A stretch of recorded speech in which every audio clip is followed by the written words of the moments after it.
پھر ابراہیم علیہ السلام کا واقعہ ہے، وَلَقَدْ آتَيْنَا إِبْرَاهِيمَ رُشْدَهُ مِنْ قَبْلُ وَكُنَّا بِهِ عَالِمِينَ، اس سے بھی پہلے ہم نے ابراہیم علیہ السلام کو اس کی ہوش مندی بخشی تھی اور ہم اس کو خوب جانتے تھے۔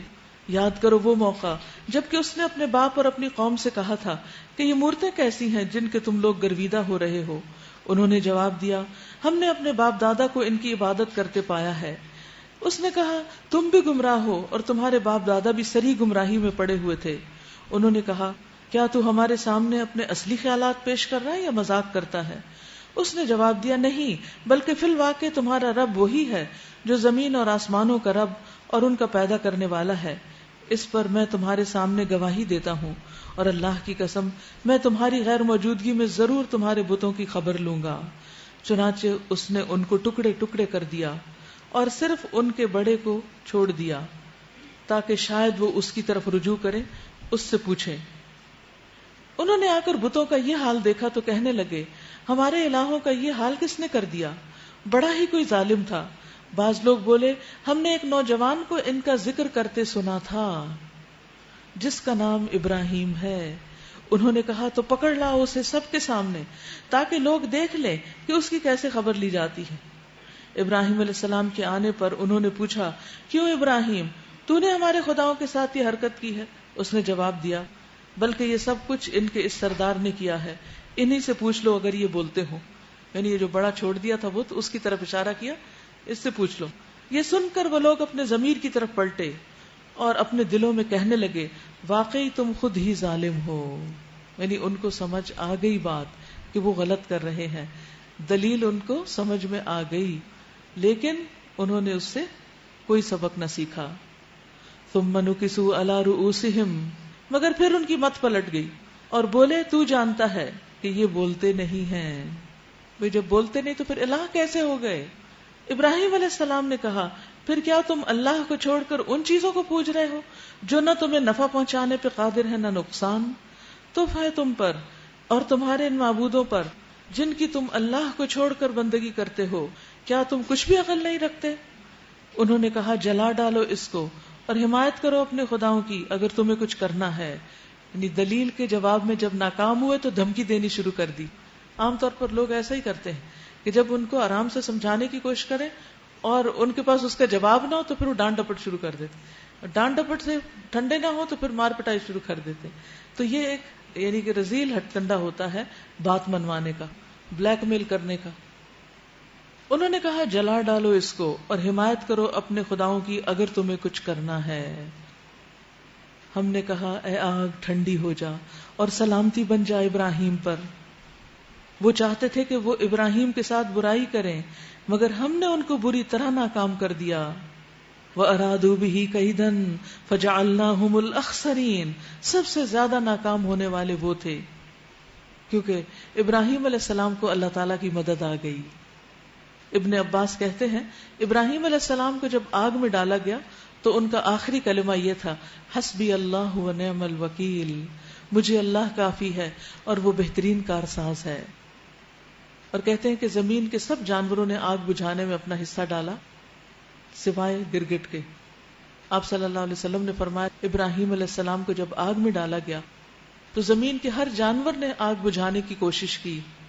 ایک روایت میں آتا نا کہ ایک چڑیا اپنے چونچ میں ایک قطرہ پانی بھر کے لا رہی تھی، تو اسے کہا کہ اس سے کیسے آگ بجھے گی، اتنا بڑا الاؤ ہے۔ اس نے کہا، کل تاکہ میں اللہ کو کہہ سکوں کہ تیرے دوست کو بچانے کے لیے میں نے اپنا کام کر لیا تھا، میری بس ہمت اتنی تھی، میری استطاعت اتنی تھی، میری چونچ کا پانی۔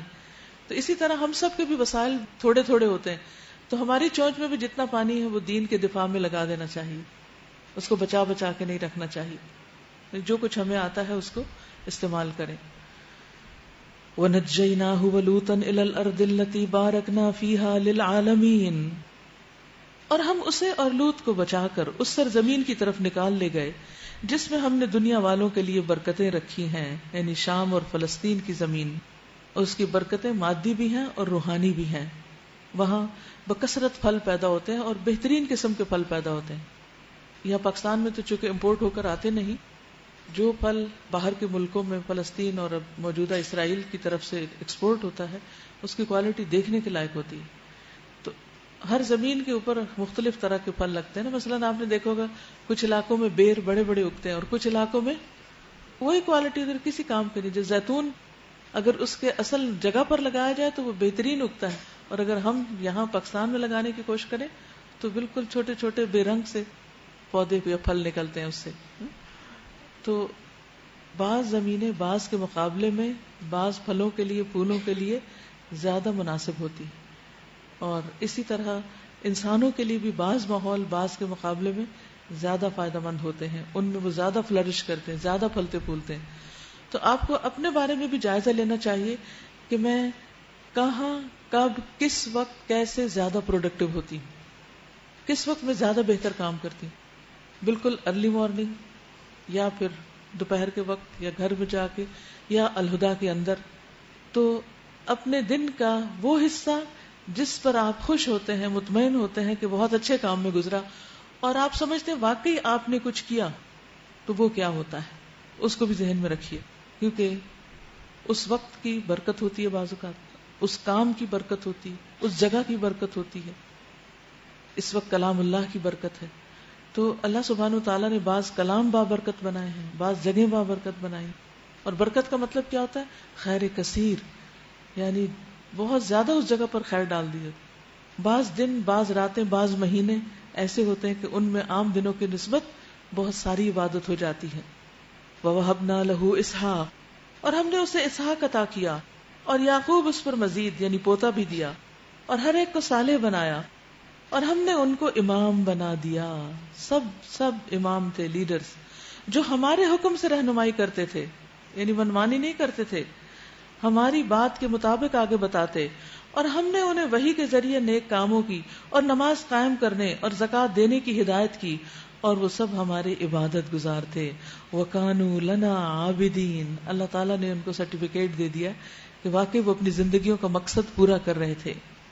وَلُوطًا آتَيْنَاهُ حُكْمًا وَعِلْمًا وَنَجَّيْنَاهُ مِنَ الْقَرْيَةِ الَّتِي كَانَتْ تَعْمَلُ الْخَبَائِثَ إِنَّهُمْ كَانُوا قَوْمَ سَوْءٍ فَاسِقِينَ.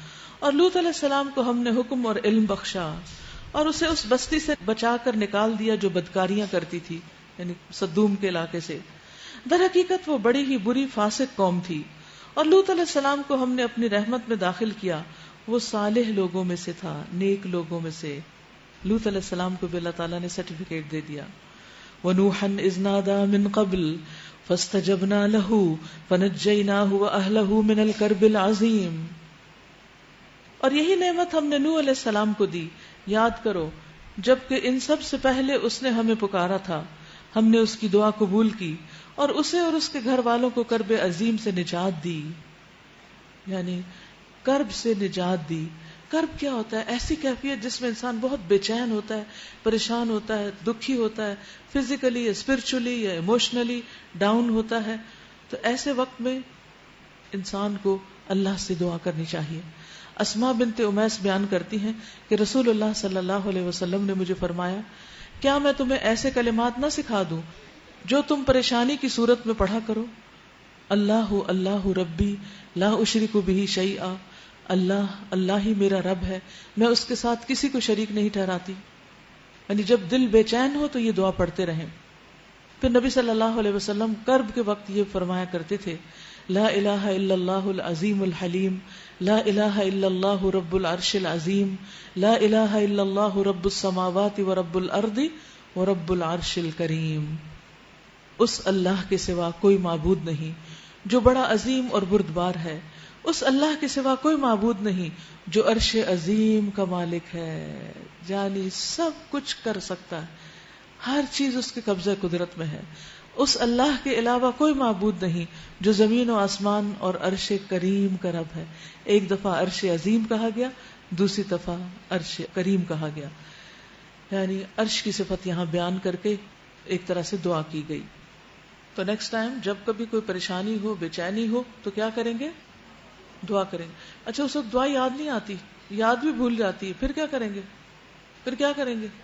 ایاک نستعین کھول لیں گے, اور سب سے ہٹ کر ایک طرف بیٹھ کر وہ ساری دعائیں بار بار پڑھ کے جب تک دل ٹھیک نہیں ہوتا پڑھتے رہیں گے, اور پھر واپس آ کے خوش ہو کر سب سے ملیں گے. بعضوں کا صرف شیطان آپ کو پریشان کرتا ہے تاکہ آپ کوئی اچھا کام نہ کر سکیں. وہ آپ کو رنج و غم میں مبتلا کرتا ہے. تو کوئی بھی طریقہ ہو، کوئی بھی چیز ہو، فوراً دعا، اور دعا یاد نہ آ رہی ہو تو پھر کتاب سے مدد لیں. وَنَصَرْنَاهُ مِنَ الْقَوْمِ الَّذِينَ كَذَّبُوا بِآيَاتِنَا إِنَّهُمْ كَانُوا قَوْمَ سَوْءٍ فَأَغْرَقْنَاهُمْ أَجْمَعِينَ. اور قوم کے مقابلے میں اس کی مدد کی جس نے ہماری آیات کو جھٹلا دیا تھا، وہ بڑے برے لوگ تھے، بس ہم نے ان سب کو غرق کر دیا. وَدَاوُودَ وَسُلَيْمَانَ إِذْ يَحْكُمَانِ فِي الْحَرْثِ إِذْ نَفَشَتْ فِيهِ غَنَمُ الْقَوْمِ وَكُنَّا لِحُكْمِهِمْ شَاهِدِينَ فَفَهَّمْنَاهَا سُلَيْمَانَ وَكُلًّا آتَيْنَا حُكْمًا وَعِلْمًا. یہ آپ دیکھ رہے ہیں ہر پیغمبر کو اللہ تعالیٰ نے کس دولت سے نوازا، حکم اور علم. حکم سے مراد قوت فیصلہ، قوت اجتہاد، تفقہ فی الدین کی صلاحیت، اور نبوت بھی کہا جاتا ہے، لیکن عام معنوں میں نبوت سے پہلے اللہ تعالیٰ ان کو بے پناہ سمجھ دیتا ہے، اور علم. تو ہمیں بھی اپنے لیے کیا مانگنا چاہیے؟ رب ہب لی حکمن والحقنی بالصالحین. اور اسی نعمت سے ہم نے داؤد اور سلیمان علیہ السلام کو سرفراز کیا. یاد کرو وہ موقع جبکہ وہ دونوں ایک کھیت کے مقدمے میں فیصلہ کر رہے تھے. کہا جاتا ہے کہ ایک شخص کا کھیت تھا اور دوسرے شخص کی بکریاں تھیں، تو بکریاں رات کے وقت اس کے کھیت میں گھس گئی اور سارا کچھ کھا گئی. تو انہوں نے داؤد علیہ السلام کے پاس فریاد کی. انہوں نے فیصلہ کیا کہ اس کی ساری بکریاں چھین کر اس کو دے دی جائیں. لیکن سلیمان علیہ السلام جو ان کے بیٹے تھے، انہوں نے اختلاف کیا اور کہا کہ بکریاں اس وقت تک کھیت والے کے پاس رہیں جب تک بکری والا کھیت کو پھر سے تیار نہ کر دے، دوبارہ کھیت بنا دے. اور یہ فیصلہ زیادہ بہتر تھا. تو اسی کے بارے میں اللہ تعالیٰ فرماتے ہیں فَفَهَّمْنَا سُلَيْمَانَ، ہم نے وہ فیصلہ سلیمان کو سجھا دیا. اب سلیمان کیا تھے؟ بیٹے تھے، چھوٹے تھے لیکن سمجھدار تھے. تو جس کو اللہ جتنی سمجھ چاہے دے، عمر کا اس میں بہت حصہ نہیں ہوتا. ٹھیک ہے عمر کی وجہ سے تجربات ہوتے ہیں، لیکن بعض اوقات کم عمر کے بچے آپ سے زیادہ سمجھ کی بات کر سکتے ہیں. تو کسی کو بھی حقیر نہ سمجھے، ہر ایک کی بات توجہ سے سنا کریں.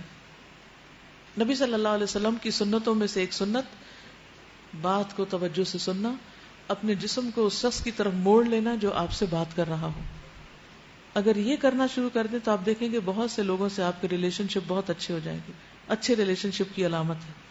یعنی بے پرواہی، بے نیازی کے ساتھ بات نہیں کرنی چاہیے. یاد کرو وہ موقع جب کہ وہ دونوں ایک کھیت کے مقدمے میں فیصلہ کر رہے تھے جس میں رات کے وقت دوسرے لوگوں کی بکریاں پھیل گئی تھیں اور ہم ان کی عدالت خود دیکھ رہے تھے. اس وقت ہم نے صحیح فیصلہ سلیمان کو سمجھا دیا، حالانکہ حکم اور علم ہم نے دونوں کو ہی عطا کیا تھا. حکم اور علم کے ہوتے ہوئے بھی پھر بعض لوگوں کے پاس دوسروں کی نسبت اور زیادہ ہوتا ہے. اب اس میں آپ دیکھیے پیچھے بھی حضرت یوسف علیہ السلام چھوٹے بھائی تھے، یعنی چھوٹے سے بڑے تھے، سمجھ میں سب بھائیوں سے زیادہ تھے. ہارون علیہ السلام کے مقابلے میں موسیٰ علیہ السلام چھوٹے تھے لیکن سمجھ اور روب میں کہیں زیادہ تھے. اسی طرح یہاں پر ہم دیکھتے ہیں کہ داؤد اور سلیمان علیہ السلام میں سلیمان علیہ السلام چھوٹے ہیں لیکن سمجھ میں زیادہ ہیں.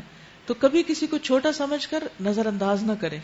دیکھیں یہ کہ کوئی چھوٹا ہے یا بڑا، وہ کس قسم کی باتیں کرتا ہے، اس کا رویہ کیا ہے، اس کا اخلاق کیا ہے، اس کا معاملہ کیا ہے، اور اپنے لیے کیا مانگتے رہیں؟ حکم اور علم. اللہ ہمیں بھی دے دے، ہم بھی کوئی صحیح فیصلے کیا کریں. کیونکہ بہت ساری پریشانیاں غلط فیصلوں کی وجہ سے آتی ہیں. ٹھیک ہے نا؟ رانگ ڈیسیژنز ہمیں رانگ ڈیسٹینیشن پہ پہنچا دیتے ہیں جو ہم نے مقرر نہیں کیا ہوتا. پھر فرمایا وَسَخَّرْنَا مَعَ دَاوُودَ الْجِبَالَ يُسَبِّحْنَ وَالطَّيْرَ وَكُنَّا فَاعِلِينَ. اور داؤد علیہ السلام کے ساتھ ہم نے پہاڑوں اور پرندوں کو مسخر کر دیا تھا جو تسبیح کرتے تھے. سبحان اللہ، تسبیح. پہاڑ داؤد علیہ السلام کے ساتھ تسبیح کرتے، کیونکہ داؤد علیہ السلام جب باہر نکل کے اللہ کی حمد و ثنا کرتے، تسبیح کرتے، ان کی آواز اتنی خوبصورت تھی کہ اسے سن کر آس پاس کا سارا ماحول ان کے ساتھ بلند آواز سے تسبیح کرنے لگتا، اس تسبیح کی گونج میں شامل ہو جاتے. ویسے تو زمین آسمان کی ہر چیز تسبیح کر ہی رہی ہے لیکن خاموشی سے کر رہی. داؤد علیہ السلام بلند آواز سے کرتے تو آس پاس کی چیزیں بھی سن کر ساتھ شریک ہو جاتی. کیا سما ہوگا. الجبال یسبحن والطیر، پہاڑ بھی کر رہے ہوتے تھے اور پرندے بھی کر رہے ہوتے تھے. وَكُنَّا فَاعِلِينَ، اور یہ کرنے والے ہم تھے. اللہ نے یہ موقع ان کو دیا، ورنہ ہم اگر بیٹھ کے کسی درخت کے نیچے جتنا چاہیں تسبیح کریں، زور سے تلاوت کریں، کوئی پرندہ ہمارے ساتھ نہیں لگتا، کیونکہ ہماری نہ وہ آواز ہے نہ وہ طریقہ سلیقہ، اور اللہ کا اذن ہی نہیں ہے ہمارے لیے. وَعَلَّمْنَاهُ صَنْعَةَ لَبُوسٍ لَكُمْ لِتُحْصِنَكُم مِّن بَأْسِكُمْ فَهَلْ أَنتُمْ شَاكِرُونَ. اور ہم نے اس کو تمہارے فائدے کے لیے زرہ بنانے کی صفت سکھا دی تھی تاکہ تم کو ایک دوسرے کی مار سے بچائے، پھر کیا تم شکر گزار ہو؟ اور سلیمان علیہ السلام کے لیے ہم نے تیز ہوا کو مسخر کر دیا تھا. اب آپ دیکھیے داؤد علیہ السلام کو لوہا مسخر کیا گیا، سالڈ چیز، اور سلیمان علیہ السلام کو ہوائیں جو ہاتھ میں نہیں آتی اس کو مسخر کر دیا تھا، جو اس کے حکم سے اس سرزمین کی طرف چلتی تھی جس میں ہم نے برکتیں رکھی ہیں. پھر اشارہ ہے فلسطین کی طرف. وَكُنَّا بِكُلِّ شَيْءٍ عَالِمِينَ. اور ہم ہر چیز کا علم رکھنے والے تھے، اور شیاطین میں سے بھی ہم نے ایسے بہت سو کو اس کا تابع بنا دیا تھا جو اس کے لیے غوطے لگاتے اور اس کے سوا دوسرے کام کرتے تھے. ان سب کے نگران بھی ہم ہی تھے. اللہ سبحانہ وتعالیٰ نے جن مسخر کیے سلیمان علیہ السلام کے لیے جو ان کے فزیکل کام بھی کرتے تھے، سمندروں میں ڈوب کے جا کے موتی نکال لاتے تھے، اور ان کے لیے پہاڑ توڑتے اور پہاڑوں میں عمارتیں بناتے اور بڑے بڑے کام کرتے. یعملون عملا دون ذلک، عمارتیں بناتے ان کے لیے. وَكُنَّا لَهُمْ حَافِظِينَ. اور ان کے نگران ہم تھے، یعنی ہم دیکھ رہے تھے کہ یہ کیا کر رہے ہیں. كُنَّا فاعلین كُنَّا حافظین كُنَّا لَهُمْ حَافِظِينَ. یعنی اس سے پتہ یہ چلتا ہے کہ بڑی سے بڑی چیز جو انسان کر گزرے اس کے بعد اس کو یہ سوچنا چاہیے، یا اس کے دوران بھی، کہ یہ سب کچھ اللہ رب العزت کے فضل سے ہوا ہے، ورنہ میں کہاں اور یہ کام کہاں. وَأَيُّوبَ إِذْ نَادَى رَبَّهُ أَنِّي مَسَّنِيَ الضُّرُّ وَأَنْتَ أَرْحَمُ الرَّاحِمِينَ. اور یہی ہوش مندی اور حکم اور علم کی نعمت ہم نے ایوب کو دی تھی علیہ السلام. یاد کرو جب کہ اس نے اپنے رب کو پکارا کہ مجھے بیماری لگ گئی ہے اور تو ارحم الراحمین ہے. یہ ہے معنی اللہ کے اچھے اچھے ناموں کے ساتھ پکارا کرو. یہاں آپ دیکھیں انہوں نے کیا مانگا کہ اللہ تو مجھے صحت دے دے، جلدی دے دے، آج ہی دے دے، میری بیماری دور کر دے، فوراً کر دے. ایسا تو نہیں کہا. کیا کہا؟ بس اپنا حال بتایا. انی مسنی الضر، مجھے کچھ تکلیف ہے. وانت ارحم الراحمین، اور تو سب سے بڑھ کے رحم فرمانے والا. آپ کو تو نہیں کوئی تکلیف؟ ہر شخص کسی نہ کسی تکلیف میں مبتلا ہو ہی جاتا ہے، تو اس میں اللہ تعالیٰ کی رحمت کو پکارنا چاہیے. اوکے، یہ نہیں کہا انت الرحیم انت الرحمن، کیا کہا؟ ارحم الراحمین، سب سے بڑھ کر مہربان. فاستجبنا له فکشفنا ما به من ضر وآتیناہ اہلہ ومثلہم معہم رحمتا من عندنا وذکرى للعابدین. اور ہم نے اس کی دعا قبول کر لی اور جو تکلیف اسے تھی اس کو دور کر دیا. دعا قبول ہو گئی. اور صرف اس کے اہل و عیال ہی اس کو نہیں دیے، بلکہ ان کے ساتھ اتنے ہی اور بھی دیے اپنی خاص رحمت کے طور پر، اور اس لیے کہ یہ سبق ہو عبادت گزاروں کے لیے. ذکرى للعابدین، جتنے بھی عبادت گزار ہیں وہ سب اسی طریقے پر عمل کرنے والے ہوں کہ اپنی تکلیفیں اللہ کے سامنے بیان کرنے والے اور اللہ سے رحم مانگنے والے.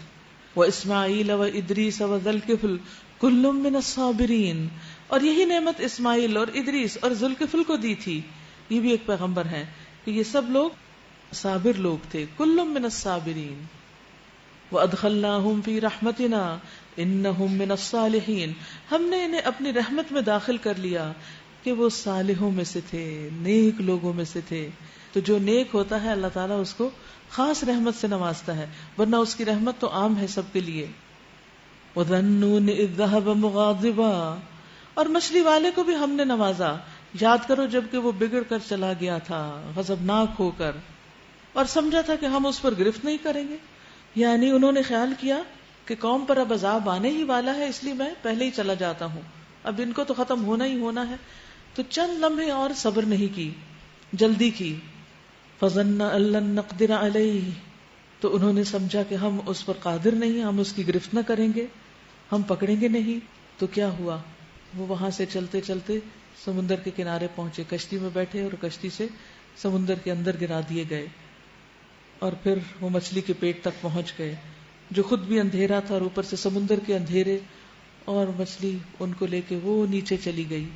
تو ان اندھیروں میں غم کا اندھیرا، مچھلی کے پیٹ کا اندھیرا، سمندر کا اندھیرا، ان بہت سے اندھیروں میں انہوں نے پکارا اللہ الہ الا انت سبحانک انی کنت من الظالمین، نہیں ہے کوئی الہ مگر تو ہی، پاک ہے تیری ذات، بے شک میں نے قصور کیا، میری غلطی تھی۔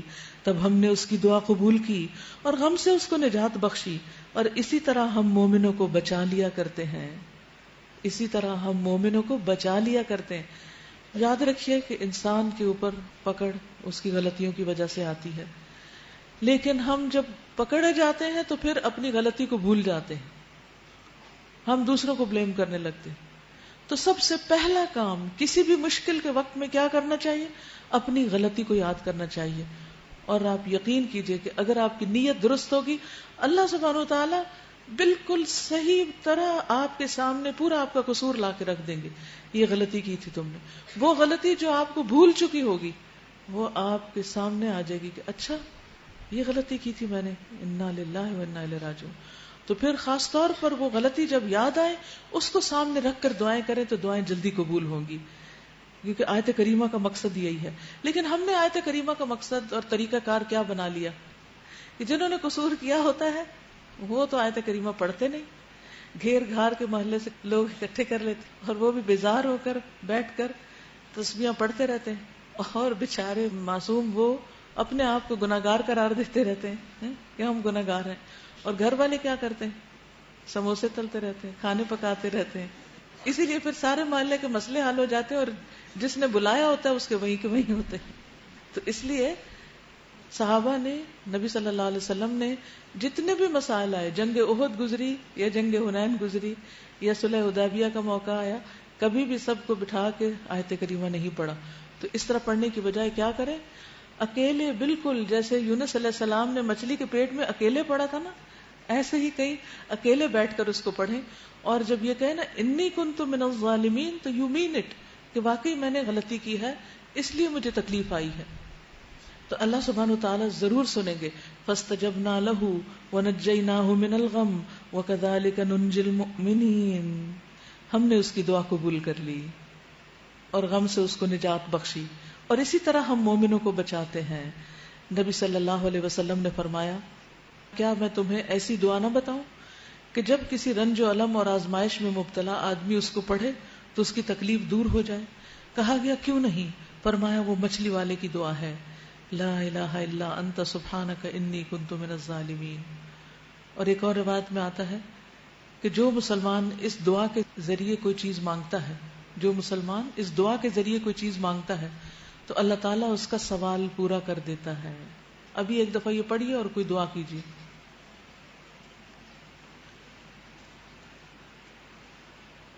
وَزَكَرِيَّا إِذْ نَادَى رَبَّهُ رَبِّ لَا تَذَرْنِي فَرْدًا وَأَنْتَ خَيْرُ الْوَارِثِينَ، اور زکریا علیہ السلام کو جبکہ اس نے اپنے رب کو پکارا، اے پروردگار مجھے اکیلا نہ چھوڑ، اور بہترین وارث تو تو ہی ہے۔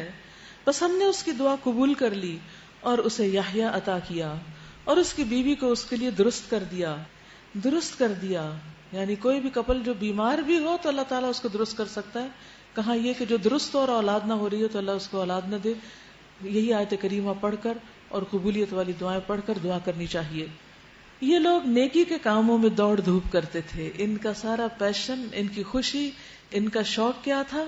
نیکی کے کاموں میں بھاگ دوڑ کرنا۔ اور ہمارا حال کیا ہوتا ہے کہ ہم کہیں جا رہے ہوں اور سامنے سے کوئی نیکی کا کام نظر آئے تو ہم راستہ ہی بدل دیتے ہیں کہ کہیں ہمارے ذمے نہ لگ جائیے۔ گھر میں تو نہیں ایسا کرتے کہ ادھر ادھر چھپ جاتے ہیں کہ امی کوئی کام ہی نہ کہہ دے۔ یہ لوگ نیکی کے کاموں میں دوڑ دھوپ کرتے تھے اور ہمیں رغبت اور خوف کے ساتھ پکارتے تھے اور ہمارے آگے جھکے ہوئے تھے۔ 3 کوالٹیز انڈر لائن کیجئے، یدعوننا رغبا ورہبا وکانوا لنا خاشعین، رغبت، رہبت، خشوع۔ واللتی احسنت فرجہا، سب مردوں کا ذکر کرنے کے بعد اب خاتون کا ذکر ہے، مریم علیہ السلام کا۔ اور وہ خاتون جس نے اپنی عصمت کی حفاظت کی تھی، ہم نے اس کے اندر اپنی روح سے پھونکا اور اسے اور اس کے بیٹے کو دنیا بھر کے لیے نشانی بنا دیا۔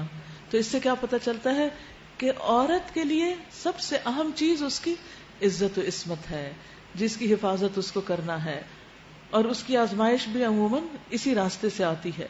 تو اللہ سبحانہ وتعالیٰ نے اس نیکی کے بدلے میں کہ اس نے اپنی عزت و عصمت کی حفاظت کی تھی، اس کو اتنا بڑا مقام عطا کیا. تو جو لڑکی پاک دامنی کی زندگی گزارتی ہے، حرام کاموں سے بچتی ہے، اللہ سبحانہ و تعالیٰ اس کو اس کا بہترین انعام دیتے ہیں دنیا میں بھی، اچھے شوہر، اچھی اولاد کی شکل میں. ہم نے اس کے اندر اپنی روح سے پھونکا اور اسے اور اس کے بیٹے کو دنیا بھر کے لیے نشانی بنا دیا. یہ تمہاری امت حقیقت میں ایک ہی امت ہے اور میں تمہارا رب ہوں. یعنی یہ سارے پیغمبر ایک ہی امت ہے اور ہم بھی انہی سے تعلق رکھتے ہیں، مسلمان ہیں. فاعبدونی، پس تم میری عبادت کرو. وتقطعوا امرهم بینہم کل الینا راجعون. مگر یہ لوگوں کی کارستانی ہے کہ انہوں نے آپس میں اپنے دین کو ٹکڑے ٹکڑے کر ڈالا، سب کو ہماری طرف پلٹنا ہے. فمن یعمل من الصالحات، تو جو بھی نیک کام کرے گا، وہو مؤمن، اور وہ مومن ہو، فلا کفران لسعیہ، تو اس کی کوشش کی ناقدری نہ کی جائے گی. وَإِنَّا لَهُ كَاتِبُونَ، اور ہم اس کو لکھتے ہیں. کاتبون، لکھنے والے ہیں. رسول اللہ صلی اللہ علیہ وسلم نے فرمایا، اللہ تعالیٰ فرماتا ہے جب میں اپنے بندوں میں سے کسی مومن کو آزماتا ہوں اور اس آزمائش پر بھی وہ میری تعریف کرتا ہے، تو پھر وہ جب بستر سے اٹھتا ہے تو وہ اپنے گناہوں سے اس دن کی طرح پاک صاف ہوتا ہے جس دن اس کی ماں نے اس کو جنم دیا تھا. اللہ تعالیٰ فرماتا ہے میں نے اپنے بندے کو قید کیا اور اسے آزمایا، لہٰذا تم اس کے لیے ان تمام کاموں کا اجر اور ثواب لکھو جو وہ تندرستی کی حالت میں کرتا تھا. یعنی جب انسان بیمار بھی ہو جائے تو پھر بھی اس کی نیکیاں جو وہ عام دنوں میں کرتا ہے وہ لکھی جاتی رہتی ہیں، وہ ختم نہیں ہوتی. وَحَرَامٌ عَلَىٰ قَرْيَةٍ أَهْلَكْنَاهَا أَنَّهُمْ لَا يَرْجِعُونَ، اور ممکن نہیں کہ جس بستی کو ہم نے ہلاک کر دیا ہو وہ پھر پلٹ سکے، یہاں تک کہ جب یاجوج ماجوج کھول دیے جائیں گے. سورۃ کہف میں ان کے بارے میں پڑھا نا آپ نے کہ ان کا وہ ردم یا جو دیوار ہے وہ اس میں سوراخ ہو جائے گا اور پھر وہ گر پڑے گی اور وہ باہر نکل آئیں گے اور ہر بلندی سے وہ نکل پڑیں گے اور وعدہ برحق کے پورا ہونے کا وقت قریب آ لگے گا، یعنی قیامت قریب آ جائے گی. تو یکایک ان لوگوں کے دیدے پھٹے کے پھٹے رہ جائیں گے جنہوں نے کفر کیا تھا. کہیں گے ہائے ہماری کم بختی، ہم اس چیز کی طرف سے غفلت میں پڑے ہوئے تھے بلکہ ہم خطاوار تھے. قیامت کی جو بڑی بڑی نشانیاں ہیں ان میں سے ایک آپ صلی اللہ علیہ وسلم نے فرمایا قیامت اس وقت تک قائم نہ ہوگی جب تک کہ 9 چیزیں سامنے نہ آ جائیں: دھواں، دجال، دابت الارض، مغرب سے سورج کا طلوع، عیسیٰ ابن مریم کا نزول، یاجوج ماجوج کی یورش، 3 بڑے خسوف زمین کا دھسایا جانا، لینڈ سلائڈ، ایک مشرق میں، دوسرا مغرب میں اور تیسرا جزیرۃ العرب میں، اور پھر سب سے آخر میں یمن کی طرف سے ایک سخت آگ اٹھے گی جو لوگوں کو محشر کی طرف ہانکے گی، یعنی وہ آخری نشانی ہوگی. تو یاجوج ماجوج بھی اس وقت نکلیں گے جب قیامت بالکل قریب آ چکی ہوگی. وہ کہیں گے ہائے ہماری کم بختی، ہم اس چیز کی طرف سے غفلت میں پڑے ہوئے تھے بلکہ ہم خطا کار تھے. بے شک تم اور تمہارے وہ معبود جنہیں تم پوجتے ہو جہنم کا ایندھن ہے، وہیں تم کو جانا ہے. اگر یہ واقعی الہ ہوتے تو وہاں نہ جاتے، ان سب کو ہمیشہ اسی میں رہنا ہے. اور وہاں وہ ہنکارے ماریں گے اور حال یہ ہوگا کہ اس میں کان پڑی آواز سنائی نہ دے گی. رہے وہ لوگ جن کے لیے ہماری طرف سے بھلائی کا پہلے ہی فیصلہ ہو چکا ہوگا تو وہ یقیناً اس سے دور رکھے جائیں گے، اس کی سرسراہٹ تک نہ سنیں گے اور وہ ہمیشہ ہمیشہ اپنی من بھاتی چیزوں کے درمیان رہیں گے. وہ انتہائی گھبراہٹ کا وقت ان کو ذرا پریشان نہ کرے گا اور ملائکہ بڑھ کر ان کو ہاتھوں ہاتھ لیں گے. یہ تمہارا وہی دن ہے جس کا تم سے وعدہ کیا جاتا تھا. یعنی جو لوگ اچھے کام کر کے جائیں گے ان کا وہاں شاندار استقبال ہوگا. وہ دن جب کہ آسمان کو ہم یوں لپیٹ کر رکھ دیں گے جیسے تومار میں اوراق لپیٹ دیے جاتے ہیں. جس طرح پہلے ہم نے تخلیق کی ابتدا کی تھی اسی طرح ہم پھر اس کا اعادہ کریں گے. یہ ایک وعدہ ہے ہمارے ذمہ اور یہ کام ہمیں بہرحال کرنا ہے. اور زبور میں ہم نصیحت کے بعد یہ لکھ چکے ہیں کہ زمین کے وارث ہمارے نیک بندے ہوں گے. اس میں ایک بڑی خبر ہے عبادت گزار لوگوں کے لیے. جو نیک لوگ ہیں وہ یہ نہ سوچیں کہ نیکی کی وجہ سے ان کا دنیا میں کوئی حصہ نہیں رہتا. اللہ تعالیٰ انہیں دنیا میں بھی اقتدار دیتا ہے، جیسے داؤد علیہ السلام، سلیمان علیہ السلام، طالوت وغیرہ وغیرہ. وما ارسلناک الا رحمتا للعالمین، اور ہم نے جو آپ کو بھیجا تو یہ دراصل دنیا والوں کے حق میں ہماری رحمت ہے. یعنی رسول اللہ صلی اللہ علیہ وسلم لوگوں کے لیے رحمت بن کر آئے ہیں، ان کو آگ سے بچانے والے، ان کو ایسے کاموں سے نجات دلانے والے جو ان کی ہلاکت کا باعث ہوں. ان سے کہیے میرے پاس جو وحی آتی ہے وہ یہ ہے کہ تمہارا الہ بس ایک ہی الہ ہے، پھر کیا تم سر اطاعت جھکاتے ہو؟ اگر وہ منہ پھیرے تو کہہ دو کہ میں نے علل اعلان تم کو خبردار کر دیا ہے. اب یہ میں نہیں جانتا کہ وہ چیز جس کا تم سے وعدہ کیا جا رہا ہے قریب ہے یا دور، یعنی قیامت. اللہ وہ باتیں بھی جانتا ہے جو بآواز بلند کہی جاتی ہیں، اور وہ بھی جو تم چھپا کر کرتے ہو، چپ کے سرگوشیاں کر کے، کسی کو بھی نہیں پتہ چلتا. میں تو یہ سمجھتا ہوں کہ شاید یہ دیر تمہارے لیے ایک فتنہ ہے اور تمہیں ایک خاص وقت تک کے لیے مزے کرنے کا موقع دیا جا رہا ہے. آخر کار رسول نے کہا، اے میرے رب، حق کے ساتھ فیصلہ کر دے، اور لوگوں تم جو باتیں بناتے ہو ان کے مقابلے میں ہمارا رب رحمان ہی ہمارے لیے مدد کا سہارا ہے.